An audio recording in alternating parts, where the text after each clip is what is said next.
محمد وآل محمد.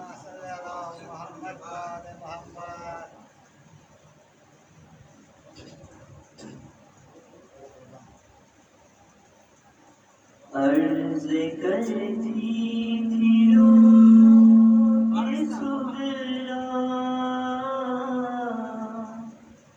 ساتھ لیتے چلو مجھے کو بابا.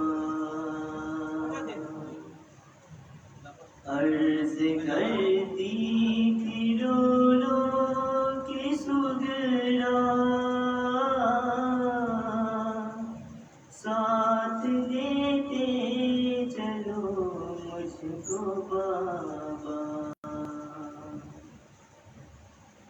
بن تمہارے رہوں گی نہ زندہ ساتھ لیتے چلو مجھے.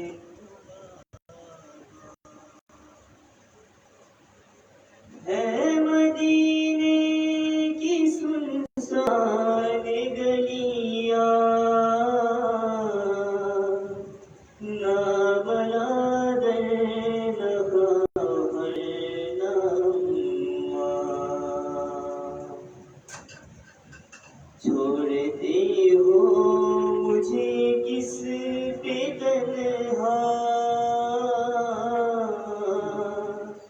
ساتھ لیتے چلو مجھ کو بابا.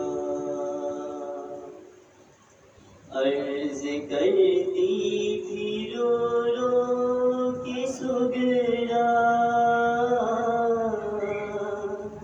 ساتھ لیتے چلو مجھ کو بابا. تم سے کوئی سواری نہ لوں گی کربلا تک میں پیدل چلوں گی. تم سے کوئی سواری نہ لوں گی کربلا تک میں پیدل چلوں گی. اب جدائی نہیں ہے گوارا ساتھ لیتے چلو مجھ کو بابا. عرض کرتی تھی رو کے صغرا ساتھ لیتے چلو مجھ کو بابا. ہے مدینے کی سنسان گلیاں نہ برادر نہ خواہر نہ اماں. چھوڑتے ہو مجھے کس پہ تنہا ساتھ لیتے چلو مجھ کو بابا. عرض کرتی تھی رو کے صغرا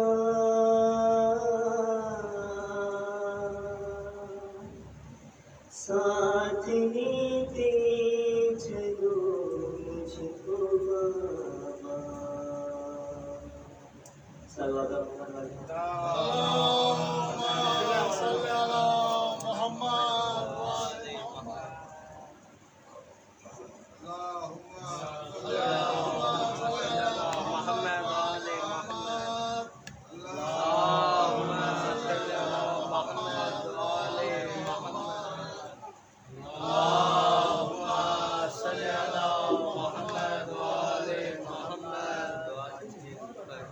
زمانہ بلند سے بلند صلوات.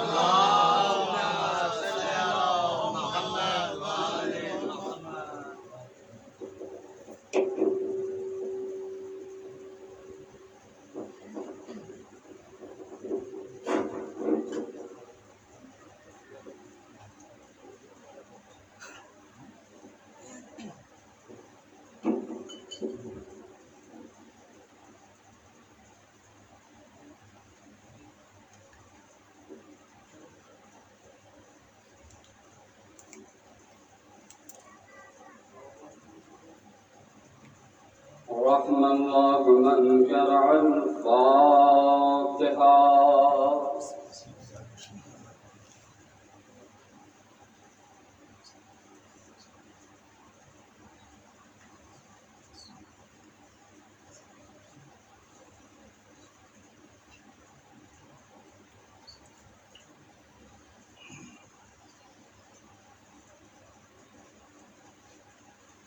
لا حول ولا قوة إلا بالله العلي العظيم.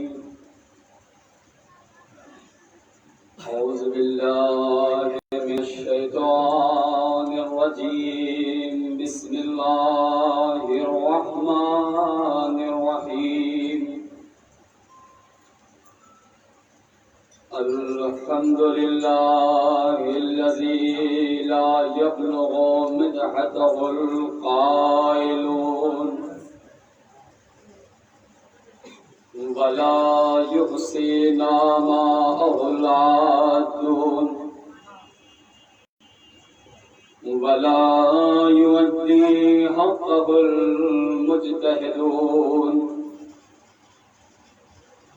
الذي لا يدركه بعد الهمم ولا يناله غاص الفتن. الذي ليس لصفته حد معدود ولا نعت موجود ولا وقت معدود ولا أجل ممدود. فطر الخلائق بقدرته ونشر الرياح برحمته وابتدى بالصخور الميدان أرزه. والصلاة والسلام على التحية والإكرام ومولانا ومولى الثقلين جد الحسن والحسين أبي القاسم محمد.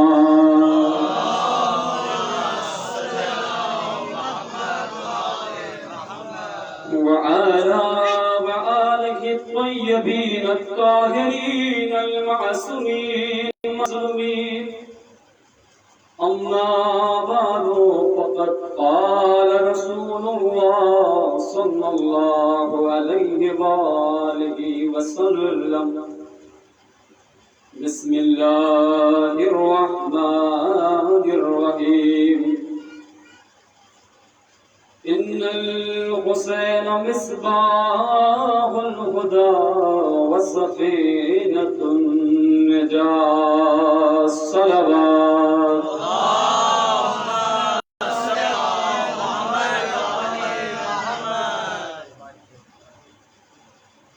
حضرت محترم معزز سامعین کرام، ماتمداران مظلوم کربلا، یہ عشرہ محرم 1445 ہجری جو اپنے شان و شوکت کے ساتھ جس کا آغاز کل ہوا تھا، اور تمہیدی باتیں میں نے اخلاقیات اس میں عرض کی تھی.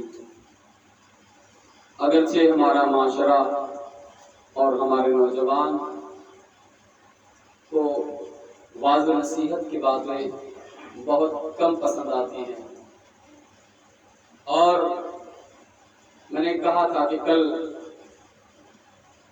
مجلس مزہ لینے کا نام نہیں ہے، مجلس سرکار سید الشہداء ہے.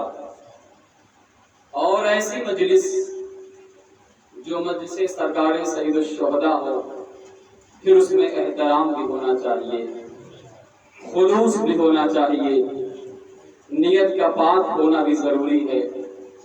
اور صرف یہی نہیں عزیزان گرامی قدر کہ صرف خلوص پڑھنے والے ہو، نہیں، یہ سب کا فریضہ ہے. وہ خطیب ہو، ذاکر ہو، نوحہ خان ہو، منقبت خواہ ہو، ماتم کرنے والا ہو، بیٹھنے والے ہو، سننے والے ہو، کھڑے ہو کر دیکھنے والے ہو، فرش عزا بچھانے والے ہو، مجلس میں تعاون کرنے والے ہو، کوئی بھی انسان ہو، ہر انسان کا عقیدہ اور عمل فرش عزا سے حقیقت کے ساتھ جڑا ہونا چاہیے۔ اور یہ ایام عزا یقین جانیے یہ اہم عبادت کا نام ہے، اور عبادت میں خلوص واجب ہے۔ اگر عبادت میں خلوص نہیں ہے تو پھر وہ عبادت نہیں ہے، بلکہ وہ سر کا ٹکر ہے۔ غور کریے گا گرامی، آپ اور ہم نماز پڑھیں، اگر اس میں خلوص نہیں ہے تو پھر وہ سجدہ نہ ہوا۔ اگر ہم قربانی دیں، اس میں خلوص نہیں ہے تو پھر وہ قربانی نہیں ہوئی، صرف ایک بکرا ذبح ہو گیا۔ یقین جانیے گرامی، اگر ہم نے صدقہ نکالا، صدقے میں خلوص نہ تھا تو پھر وہ صدقہ نہ تھا، بلکہ وہ ریاکاری تھی، دکھاوا تھا۔ اگر ہم نے کسی کی مدد کی تو اس میں خلوص نہ تھا، بلکہ ہم نے شہرت چاہی تھی، تو پھر وہ شہرت تو تھی، خدا کی قربت نہیں تھی۔ غور کریے گا، خدا کی قربت نہیں تھی، اور اللہ قربت چاہتا ہے۔ میں نے کل ہی عرض کیا تھا، اس ایام کا آغاز میں نے کہا تھا یا 28 رجب سے ہوا ہے یا غدیر سے ہوا ہے، لیکن عزیزان گرامی قدر، آج میں چند باتوں کو عرض کرنے کے بعد فضائل کی طرف بڑھ رہا ہوں، اور جس حدیث شریف کا میں نے تلاوت شرف حاصل کیا ہے، اس میں کائنات کے رسول نے بڑی اچھی حدیث فرمائی اور کہا کہ میرا حسین بے شک ہدایت کا چراغ ہے۔ کیا آدم ہدایت کے چراغ نہیں تھے؟ کیا نوح ہدایت کے چراغ نہیں تھے؟ کیا ابراہیم ہدایت کے چراغ نہیں تھے؟ جس کا سفینہ، جس کی کشتی پانی کے آنے کے بعد تیرتی ہے، غور کریے گا۔ بھائی ابراہیم قربانی دیے اسماعیل کی، تو اللہ نے کہا ابراہیم میں نے تمہیں لوگوں کا امام بنا دیا۔ آدم کو فرشتوں نے سجدہ کیا، تو اللہ نے کہا آدم میں نے تمہیں ابو البشر بنا دیا۔ یہی تو ہے نا، موسیٰ کوہ طور پر گئے تو کہا موسیٰ میں نے تمہیں کلیم اللہ بنا دیا۔ ہر نبی امتحان دیتا رہا، اللہ منصب دیتا رہا، لیکن جب نوح کی بات آئی تو نوح نے کیا کہا؟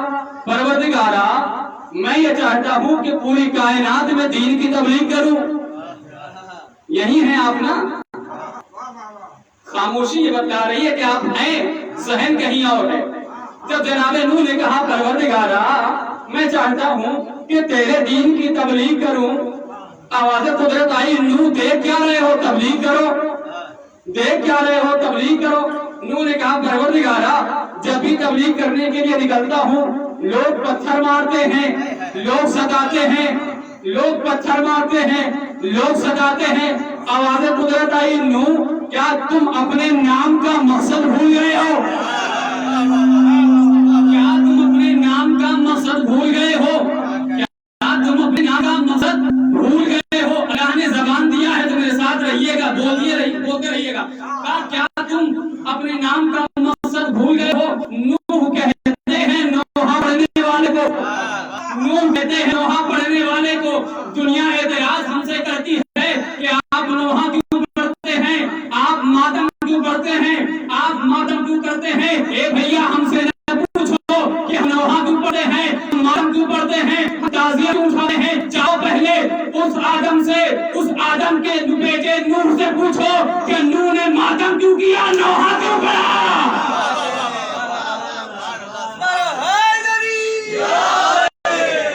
نوح نے ماتم کیوں کیا؟ بھائی نوح کا نام تو قرآن میں نوح نہیں ہے، دکھائے مجھے کوئی نوح کا نام قرآن میں نوح ہو۔ اللہ نے کہا تیرا نام عبد الستار ہے، عبد الغفار ہے، نوح نہیں ہے، لیکن جب جناب نوح نے نوحہ پڑھنا شروع کیا تو اللہ نے پھر عبد الستار کہہ کے نہیں پکارا، اللہ نے عبد الغفار کہہ کے نہیں پکارا، بلکہ کہا یا نوح ابنہ، توجہ، یا نوح ابنہ، اے نوحہ پڑھنے والے نبی، بتا یہ چلا کہ نوحہ صرف شیعوں کو پسند نہیں ہے، اللہ کو بھی پسند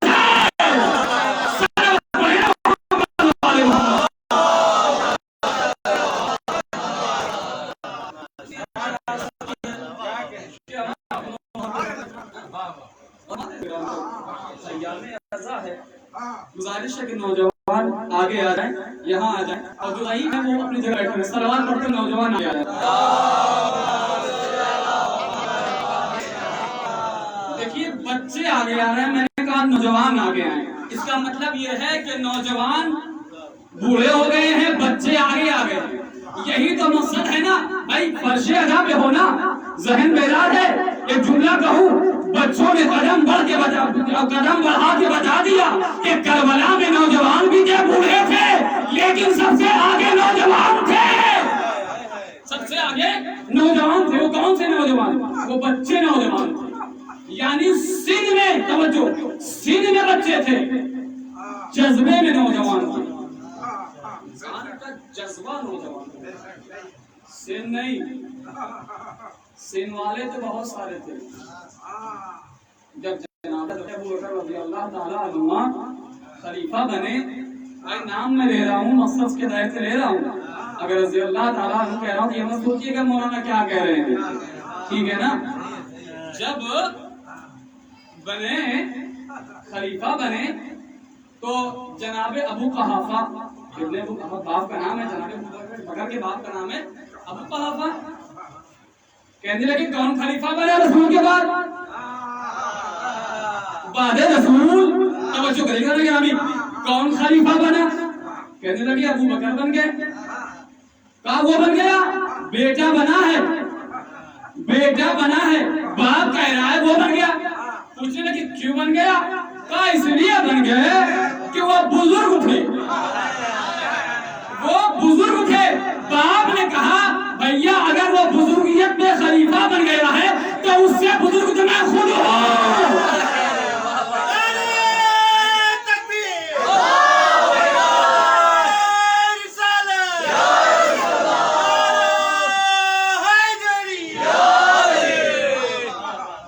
بزرگیت میں اگر وہ بنا ہے تو وہ میرا باپ تھوڑی ہے، میں اس کا باپ ہوں نا، توجہ، میں اس کا باپ ہوں نا۔ اب قرآن نے کہا، جب وہ آیت اتری کہ پیغمبر اعلان کر دو کہ تم اسے خلیفہ بناؤ گے جو حالت رکعت میں زکوٰۃ ادا کرے، اسے خلیفہ بناؤ گے، یا اسے خلیفہ بناؤ گے جو تمہارا ولی ہو، یعنی اللہ کو چاہتا ہو اور تقوی اختیار کرتا ہو۔ جب آیت اتری تو ایک صاحب آئے، کہنے لگے یہ آیت تو میری بھی شان میں نازل ہو چکی ہے، میری شان میں نازل ہو چکی ہے اور مجھے خلیفہ بننا چاہیے۔ کیوں؟ کہا اس لیے کہ میں دولت میں سب سے امیر ہوں، عمر میں بھی سب سے بڑا ہوں۔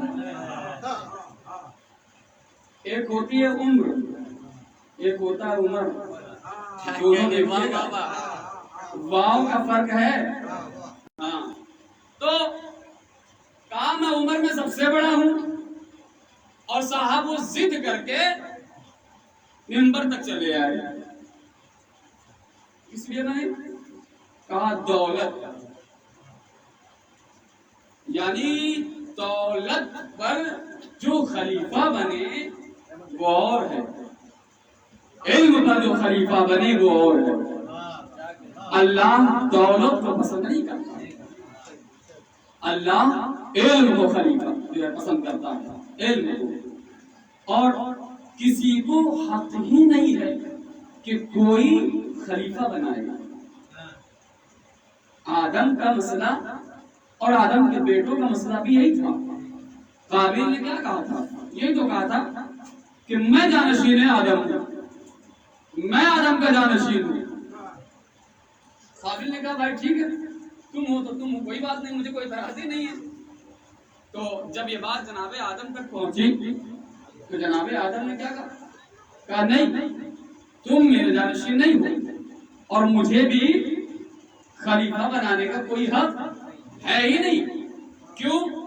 دیکھیے قرآن نے بھی واضح کیا بات ہے، قرآن سورہ بقرہ میں جگہ جگہ قرآن واضح کر چکا ہے، انی جاعل فی الارض خلیفہ، روئے زمین پر جب بھی خلیفہ بنے گا میں بناؤں گا، نہ کہ آدم بنائیں گے، نہ کہ نوح بنائیں گے، نہ کہ ابراہیم بنائیں گے۔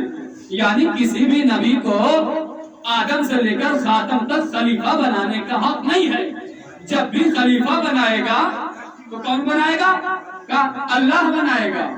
میری بات وہاں رہ گئی، میں کہہ رہا تھا نا کہ جب جناب نوح نے کہا کہ میں تبلیغ کرنا چاہتا ہوں تو اللہ نے کہا ٹھیک ہے کرو،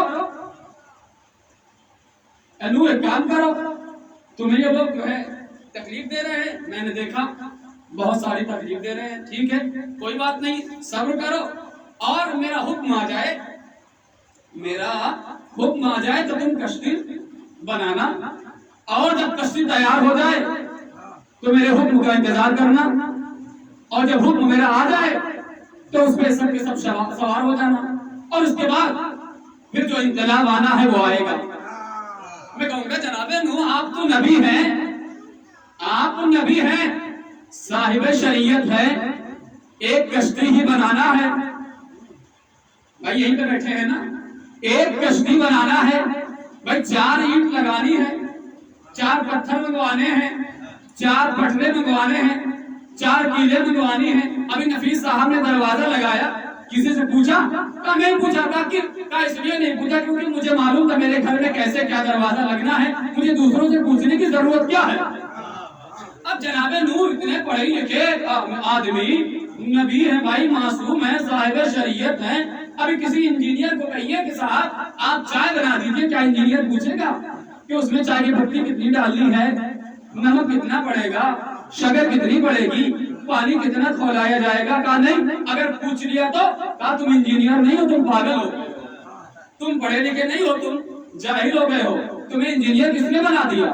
اب جناب نوح پڑھے لکھے شخصیت، نبی ہے، معصوم ہے، صاحب شریعت ہے، اللہ نے انہیں قرآن میں مصطفیٰ بنایا ہے، چنا ہے اللہ نے، کائنات کے لیے چنا ہے۔ اب جناب نوح کو چاہیے یہ تھا کہ 4 پٹھے اٹھاتے اور اٹھانے کے بعد میں کیل اٹھاتے اور جوڑنا شروع کر دیتے، کشتی بنا دیتے، کشتی تیار ہو جاتی اور چند لوگوں کو لیتے، سوار کر لیتے، لیکن نہیں، جناب نوح ہیں کہ وہ کھڑے ہوئے ہیں، انتظار کر رہے ہیں کہ پروردگار کا حکم آئے، پروردگار کا حکم آئے، اس کے بعد کشتی کو بنایا جائے، کشتی کو تیار کیا جائے۔ ایک میرا نوح یہ بتائیے آپ کیوں انتظار کر رہے ہیں؟ آواز آئے کہ جناب نوح آواز دیں گے سنو، کشتی بنانے کا حکم جب تک مجھے نہیں ملے گا تب تک میں کشتی نہیں بنا سکتا۔ میں بھی یہی تو امت مسلمہ سے پوچھ سکتا ہوں نا، ایک کشتی بنانے کو ارے نوح جیسے نبی کو اجازت نہیں ہے کہ بغیر پروردگار کے ایک کشتی بنا لے؟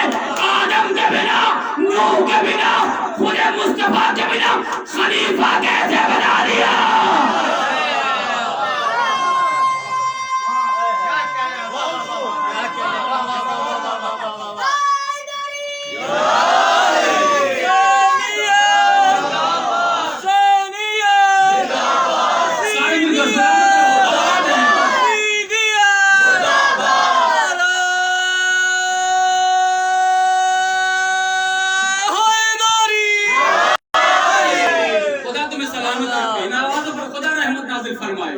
دیکھیے عزیزان گرامی قدر، ایک نبی کو بغیر اذن پروردگار کے جو صاحب شریعت ہے، اولو العزم نبی ہے، پیغمبر ہے، چنا ہوا ہے، مصطفیٰ ہے، اس کا دماغ یہ دماغ نہیں ہے جو خراب ہو جائے، اس کا دماغ یہ نہیں ہے جو خراب ہو جائے، جو بخار آ جائے، نہیں، اس کا دیا ہوا دماغ اللہ نے دیا ہے، علم سے اللہ نے دیا ہے، اسے نبی اللہ نے بنایا ہے، امت نے نبی نہیں بنایا ہے۔ تو جب یہ بغیر اذن پروردگار کے ایک کشتی نہیں بنا سکتا تو پھر بغیر اذن پروردگار پروردگار کے امت نے خلیفہ کیسے بنا لیا؟ کہاں سے حق ہو گیا؟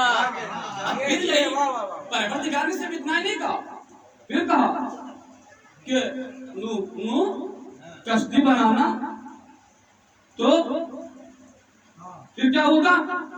کہا قرآن پڑھ رہا ہوں، 10ویں کی کتاب نہیں پڑھ رہا ہوں کہ جس کا رائٹر فیل ہو جائے۔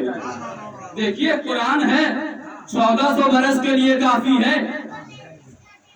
بنگلہ دیش میں بھی اسکول ہیں ماشاءاللہ سے، کالجز ہیں، مدارس ہیں، ہر سال کتاب لکھی جاتی ہے۔ رائٹر ہر سال کتاب لکھتا ہے اور دوسرے سال کہہ دیتا ہے اس میں یہ کمی تھی، اسے بدل دو۔ اللہ جانے آپ کہاں بیٹھے ہیں۔ رائٹر جو مصنف جو خود کتاب لکھتا ہے وہ KG کی ہو یا 12 کی ہو، ہائی اسکول کی ہو، جس بھی کلاس کی ہو کتاب، 8ویں کی ہو 9ویں کی ہو، وہ لکھتا ہے 1-2 سال چلتی ہے، اس کے بعد وہی کہتا ہے، رائٹر وہی کہتا ہے کہ سر اس میں تھوڑی سی کمی رہ گئی ہے جو زمانے کے لحاظ سے چینج کر دی جائے۔ چچا سنیے گا بات، زمانے کے لحاظ سے اسے چینج کر دیا جائے۔ اچھا یہ چیز بنگلہ دیش میں نہیں ہوتی ہے، ہندوستان میں بھی ہوتی ہے، پاکستان میں بھی ہوتی ہے، امریکہ میں بھی ہوتی ہے، یا یوں کہہ دوں پوری دنیا میں ہو رہی ہے کہ 2 سال کتاب کو پڑھایا چینج کر دیا، 2 سال سبجیکٹ کو پڑھایا چینج کر دیا۔ صاحب کیوں چینج کر دیا؟ کہا اس میں کمی رہ گئی ہے۔ یعنی یہ دنیا کے لکھی ہوئے رائٹروں کی کتاب ہے جو ہر سال چینج ہو رہی ہے، کمی پیدا ہو رہی ہے۔ اللہ نے مصطفیٰ پر قرآن ایک ایسا معجزہ نازل کیا، نہ کل کمی تھی نہ آج کمی ہے، نہ قیامت تک کمی ہوگی۔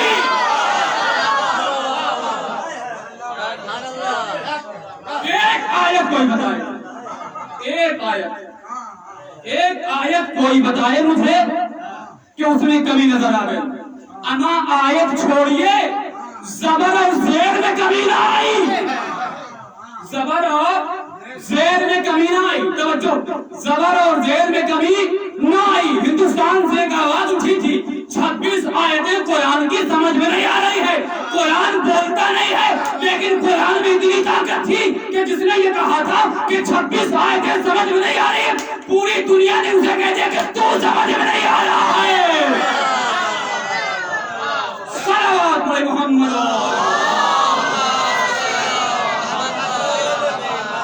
کہیں کا نعرہ پہلے سید تھا،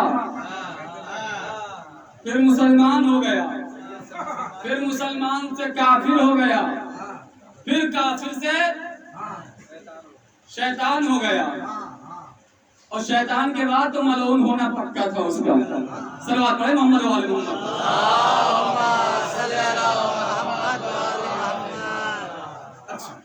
تو اللہ نے کیا کہا؟ نو میری آنکھوں کے سامنے کشتی تیار کرنا۔ چچا سنیے، میری آنکھوں کے سامنے کشتی تیار کرنا کون کہہ رہا ہے؟ اللہ کہہ رہا ہے نا۔ اچھا اللہ آنکھیں رکھتا ہے، اللہ آنکھیں رکھتا ہے، اگر آپ کہہ دیں کہ رکھتا ہے تو پھر کافر، اور کہہ دیں کہ نہیں رکھتا ہے تو بھی کافر۔ خدا کی قسم بیدار رہیے گا، اگر اللہ قرآن میں کہہ رہا ہے نا کہ آئیو لینا میری آنکھوں کے سامنے نو، جعفر صاحب میری آنکھوں کے سامنے نو کشتی تیار کرنا، آنکھوں کے سامنے یعنی آنکھوں کے سامنے کا مطلب یہ ہے کہ کوئی آنکھ ایسی ہے جو دیکھ رہی ہے، کوئی آنکھ ایسی ہے جو دیکھ رہی ہے، تو پھر آپ یہ نہیں کہہ سکتے کہ اللہ آنکھیں نہیں رکھتا، اگر کہہ دیا تو بھی کافر، اور کہا کہ اللہ آنکھیں رکھتا ہے تو پھر آنکھ صرف نہیں رکھے گا، ہاتھ بھی رکھے گا، آنکھ بھی رکھے گا، سر بھی رکھے گا، دماغ بھی رکھے گا، عقل بھی ہوگا، خون بھی ہوگا، بدن بھی ہوگا، پیر بھی ہوگا، ہاتھ بھی ہوگا، اور کہہ دے کہ رکھا ہے تو پھر کافر، تو پھر کافر۔ پھر اللہ قرآن میں کہہ کیوں رہا ہے؟ اس کا مطلب ہے کہ اللہ نے کسی کی آنکھوں کو اپنی آنکھیں بنا لیا ہے، کسی کے ہاتھ کو اللہ نے اپنا ہاتھ بنا لیا ہے، کسی کی زبان کو اللہ نے اپنی زبان بنا لیا ہے. یہی وجہ تھی کہ رسول کو جاتے جاتے یہ کہنا پڑا یا علی تم اللہ کی آنکھیں ہو, یا علی تم اللہ کے ہاتھ ہو, یا علی تم اللہ کی چہرے ہو. پتہ یہ چلا کہ نوح کشتی بنا رہے تھے, علی دیکھ رہے تھے.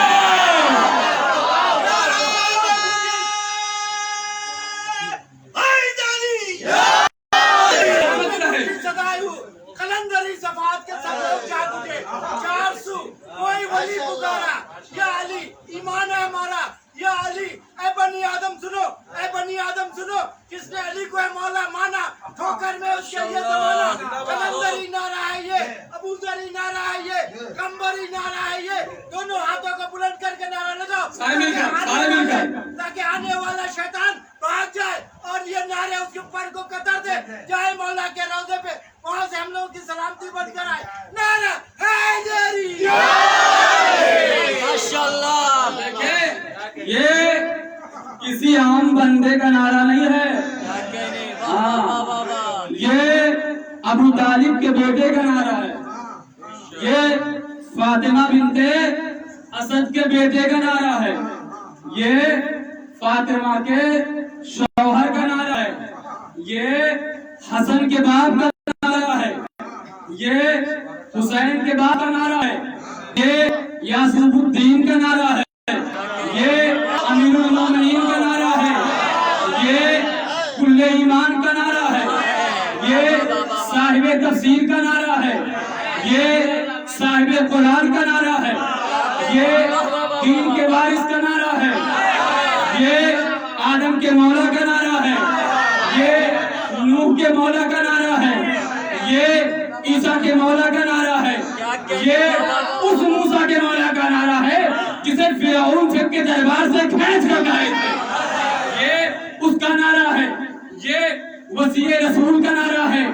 یہ کسی اہل غیرے کا نعرہ نہیں ہے, یہ ابو طالب کے بیٹے کا نعرہ ہے, یہ کل ایمان کا نعرہ ہے. ارے یہ اس کا نعرہ ہے جو کعبے میں آتا ہے تو رسول کے کانوں پر ہوتا ہے, غدیر میں آتا ہے تو رسول کے ہاتھوں پر ہوتا ہے.